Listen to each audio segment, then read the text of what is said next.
Good day, friends. Derek, that ADU guy here, and I'm going to show you exactly what I do to do a garage conversion ADU. So this is a 400 square footer, 20 by 20. It's a concrete floor. There's a 10-foot ceiling, so there's going to be some good volume in here. And today is my start day, so I haven't done anything on this project. It's basically just a garage. The benefit of this garage is that one, it already has power. It has a 100 amp service dedicated already out here, so I'm gonna have all the power that I need. It has nice high ceilings. It has insulated windows. The walls are insulated. The lid is insulated. I can meet all the requirements. I do have to bring water and sewer out here. And the first step, and I would say probably the biggest pain in the neck for most all garage conversion ADUs, is getting sewer fall and tying into your existing lateral. So before I even purchased this property, the first thing I did was had the sewer line scoped and sonded.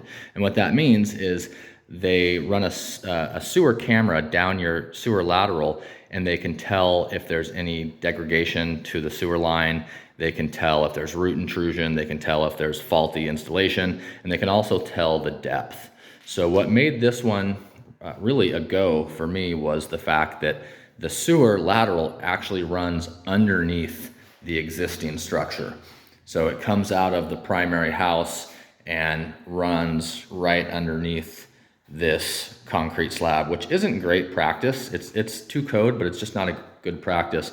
But in this case, it's actually going to help us. So these X's in the white paint represent either a failure or a root intrusion. And out here, there's a break in the sewer line. And then at this last X is where it actually drops into the sewer main. And so what I'm gonna do is I'm gonna cut all this out, as opposed to paying a couple $1,000s for a concrete cutting contractor to do the work. I simply ran down to the local rental yard and grabbed this bad boy. It's a 14-inch diamond bladed walk behind concrete cutter. And I'll hook a garden hose up to it, put some eye and ear protection in, and take out all this concrete and asphalt. Once I cut the lines, I'll simply break it up with a jackhammer and haul it away. We haven't framed this wall in yet, obviously, so there's still an overhead door that's large enough that I can creep in here with a small mini excavator and do some of the digging with machine.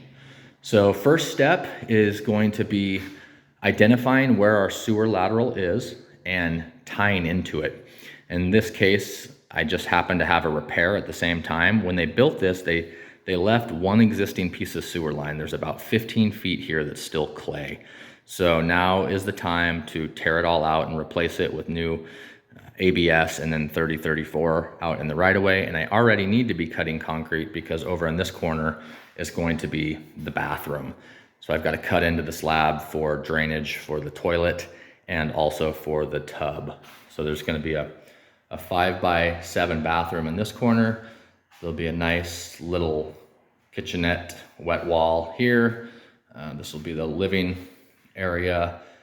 This electric heater will go. It's going to get a nice mini split ductless system. And then over on this side, there will be the sleeping area. I'm gonna do probably a video a week as I go through this process and turn this 400 square foot garage into a legal living space that's fully detached from the front house. It's got alley access out here. This whole thing will get painted. It's gonna get a new roof. When I take the door out and frame in that wall there, I'm gonna put in a couple of nice windows and a cute little kind of shed roof eyebrow. And then this over here will be the entry door where this front window is. The entry door will be there. And I'm going to do a nice little cobblestone patio. So follow along. You can like and subscribe if this information helps. I'd love for you to follow along, but more than anything, start planning your accessory dwelling unit today. Thanks, folks.